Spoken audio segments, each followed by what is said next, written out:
Olá! Vamos falar de uma das ferramentas mais estratégicas e, olha, mais inteligentes do direito brasileiro, a técnica da distinção, ou como a gente costuma ouvir por aí, o distinguishing.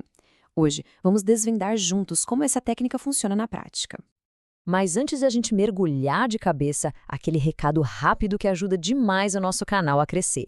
Se este conteúdo for útil, já deixa o like, começa a seguir e compartilha com quem precisa saber disso. A gente agradece muito o apoio. Bom, vamos começar com uma pergunta que parece simples, mas não é.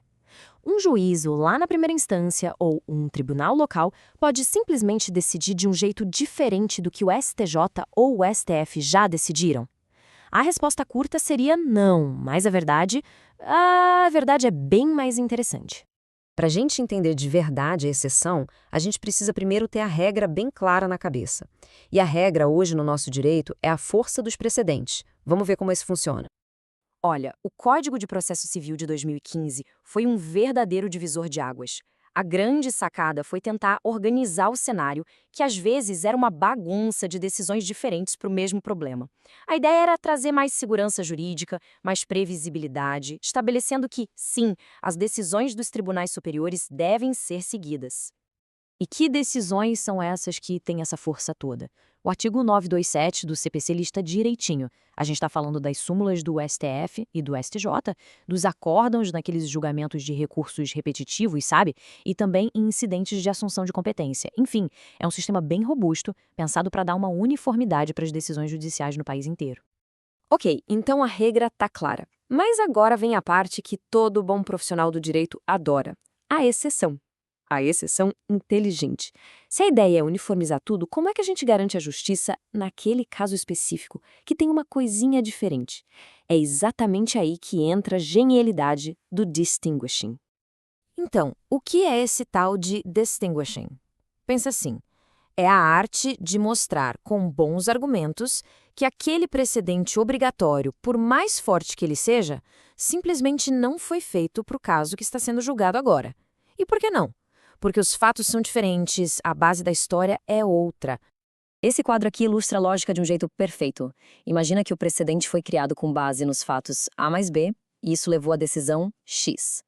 Só que, no nosso caso, a gente tem o fato A, mas em vez do B, a gente tem o fato C. A técnica da distinção é exatamente isso, mostrar que a presença desse fato C muda tudo, e por isso a decisão não pode ser a mesma. E esse é o ponto-chave. Fazer a distinção não é um ato de rebeldia, não é desrespeitar o STJ ou o STF. Muito pelo contrário, é um exercício de inteligência jurídica, de aplicar o direito do jeito certo. É como dizer, eu respeito essa decisão, entendo a importância dela, mas ela foi feita para outra situação. Deixa eu mostrar o porquê. Certo, a teoria é ótima, mas e na vida real? Como é que a gente usa essa ferramenta no meio de uma audiência? Ou na hora de escrever uma peça processual? Vamos ver agora como a coisa funciona na prática. E olha, isso é tão sério que a própria lei obriga esse tipo de raciocínio. O artigo 489 do CPC é bem claro. O juiz precisa fundamentar a decisão. E não vale só citar um precedente. Ele tem que mostrar por que aquele precedente se encaixa ali. Ou, se for o caso, por que ele não se encaixa, fazendo, adivinha o quê? A distinção. Então, como a gente aplica isso? Basicamente, são 4 passos. Primeiro, claro, a gente identifica qual precedente poderia ser usado. Segundo, uma análise quase cirúrgica. Comparar os fatos de lá com os fatos de cá. Terceiro, um momento eureka. Achar a diferença fundamental que muda o jogo. E por último, o mais importante, argumentar, convencer de que aquela diferença não é um mero detalhe, mas sim algo juridicamente decisivo. Uma pequena pausa aqui. Se essa explicação está ajudando a clarear as ideias, que tal compartilhar? Manda num grupo de estudos, para um colega de trabalho. Isso ajuda a gente a espalhar conhecimento de qualidade e dá uma força incrível para o nosso canal continuar crescendo. Ok, a gente já entendeu como a engrenagem funciona, mas vamos pensar um pouco mais fundo. Por que dominar a arte da distinção é tão fundamental? Qual é o verdadeiro impacto disso na busca pela justiça? O distinguishing é, na verdade, a válvula de escape do sistema. É o que impede que a gente caia numa aplicação mecânica, cega e muitas vezes injusta das regras.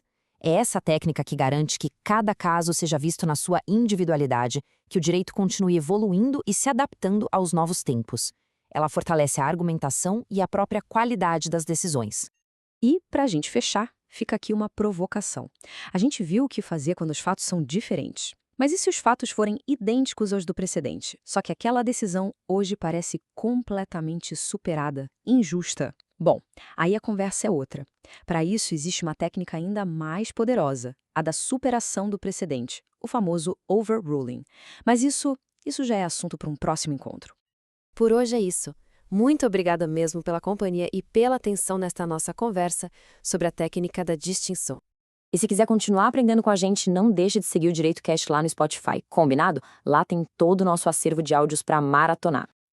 Ah, e claro, se gostou, se foi útil, não esquece de deixar o like. Parece pouco, mas esse gesto simples é o que nos impulsiona a continuar produzindo cada vez mais. E para quem prefere ver a gente em vídeo, é só buscar por Direito Cast tanto no YouTube quanto no TikTok. A gente se vê por lá. Até a próxima!